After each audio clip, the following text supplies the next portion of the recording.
Praise lord హల్లెలూయా.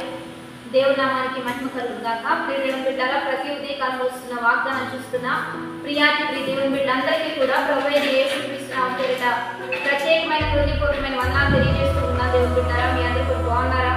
ప్రతిదినం వస్తున్న వాగ్దానం చూస్తూ దేవుని నామాన్ని మహిమపరుస్తూ ఉన్నారా? దేవుడు మాట్లాడుతుంటే సంతోషిస్తూ ఆనందిస్తూ ఉన్నారా? మరి గంతులు వేస్తూ ఉజ్జీవంతో ఆత్మతో ఆర్భాటంతో దేవుని నామాన్ని మహిమకరంగా జీవిస్తూ ఉన్నారా? దేవుని బిడ్డలారా, మరి ఈ దినం దేవుడు ఏ రీతిగా మనం సంతోషించి గంతులు వేసే విధంగా దేవుడు వాగ్దానం ఇచ్చి బలపరచబోతున్నాడు. చూద్దాం. పరిశుద్ధ లేఖ గ్రంథం నుంచి మత్తయి సువార్త 5వ అధ్యాయం 9వ వచనం చదువుకుందాం.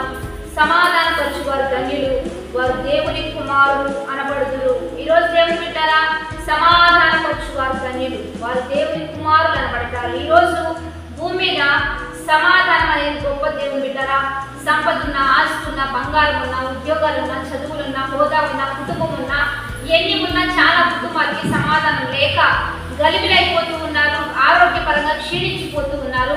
చాలా మందికి సమాధానం లేదు. ఈరోజు సింపుల్ గా ఇచ్చేది ఏంటంటే, మనం ఇవ్వగలిగింది ఏంటంటే, ఒక వ్యక్తికి సమాధానమే. దానికి ఖర్చు ఏమి ఉండదు, దానికి ఏది రిటర్న్ గిఫ్ట్ ఏది ఉండదు. కనుక ఈ లోకంలో ఒక వస్తువు తీసుకోవాలంటే దానికి మనం డబ్బు ఖర్చు పెట్టాలి, దానికి సంపద ఖర్చు పెట్టాలి, ఏదో ఒకటి ఇవ్వాలి. కానీ దేవుని బిడ్డలుగా, దేవుని ప్రజలుగా మనం దేవుడిచ్చిన కృపను బట్టి ఊరకనే పొందుకున్న దానిని మనం ఊరకనే అనేకులకి ఫ్రీగా ఇవ్వడానికి దేవుడు మనల్ని కలుగు చేశాడు, సమాధానంతో నింపాడు. కనుక ఈరోజు మీకు ఎంతమంది ఎదురు పడుతున్నారో, ఎంతమంది మీకు తెలిసిన వారు ఉన్నారో, ఎంతమంది మీ బంధువులు, రక్త సంబంధికులు ఉన్నారో వారందరినీ మీరు సమాధానపరచాలి. ఎందుకంటే చాలా మంది సమాధానం లేక చనిపోయే స్టేజ్లో కూడా వెళ్ళిపోతున్నారు.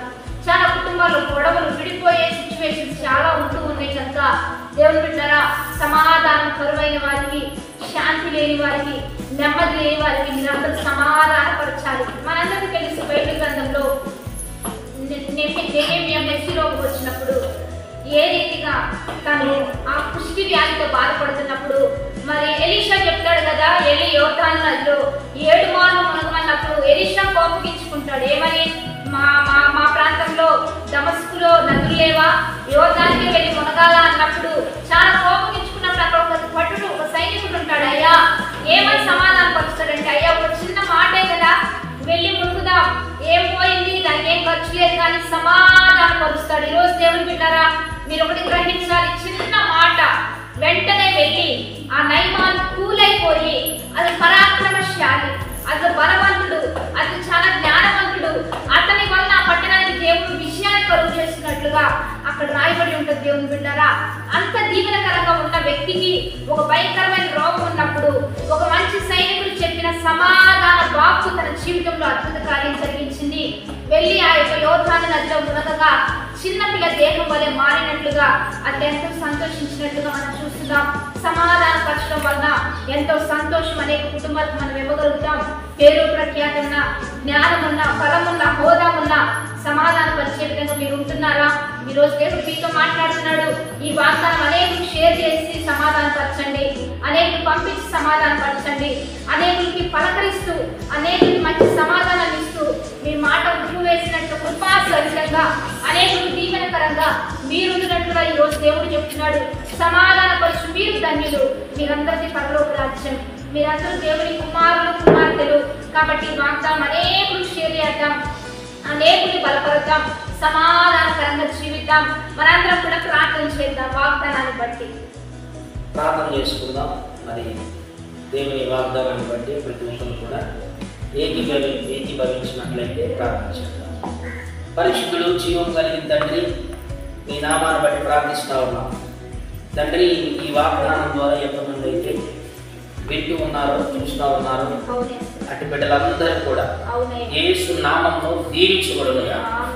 అదేవిధంగా ప్రభువా, ఇదిగో ఈ వాగ్దానంలో సమాధానపరచువారు ధన్యులు, వారు దేవుని కుమారులు అనబడుదురని చెప్పారు. నిజమే ప్రభువా, సమాధానం కలిగి జీవించాలని మేమంతా కూడా మీ పిల్లలుగా, మీ కుమారులుగా ఉండే విధముగా ఈ వాగ్దానం చూస్తున్న ప్రతి ప్రియ బిడ్డలందరూ కూడా ప్రభువా సమాధానం వారందరికీ కలుగునుగా.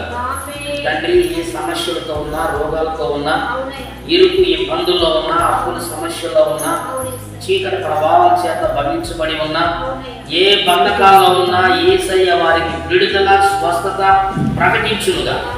యేసు నామములో దీవించండి ప్రతి కుటుంబాన్ని, ప్రతి లైఫ్ చూస్తున్నా తండ్రి, ఇక వాగ్దానం చూస్తున్నా ప్రతి ఫ్యామిలీని ఆయన ఎంత దూరంలో ఉన్నా, యుఎస్ఏలో ఉన్నా, ఎక్కడ ఏ దేశంలో ప్రదేశంలో ఆయన ఏ జిల్లాలలో రాష్ట్రాల నుండి చూస్తున్నా ప్రియ బిడ్డలందరూ కూడా ఆశీర్వదించి బలపరచమని, మీరే ఆయన మహిమ పొందుకోమని యేసునామములో ప్రార్థిస్తున్నాం తండ్రి.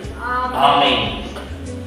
కాబట్టి దేవుని బిడ్డలారా, ఈ వాగ్దానం మీ సొంతం చేస్తూ అనేక పంపించడం మర్చిపోవద్దు. మంచి లైక్ చేయడం, కామెంట్ చేయడం, దేవుని నామానికి మహిమకరంగా షేర్ చేయడం, మంచిగా తెలియని వారిని సబ్స్క్రైబ్ చేసుకుంటూ దేవుని నామానికి మహిమకరంగా జీవితం చెప్పడం మర్చిపోవద్దు. మనందరికీ దేవుడు తోడే నడిపించాలని, ఈ రోజంతా విజయవంతంగా ఉండాలని మనస్ఫూర్తిగా కోరుకుంటూ have a blessed day. Amen.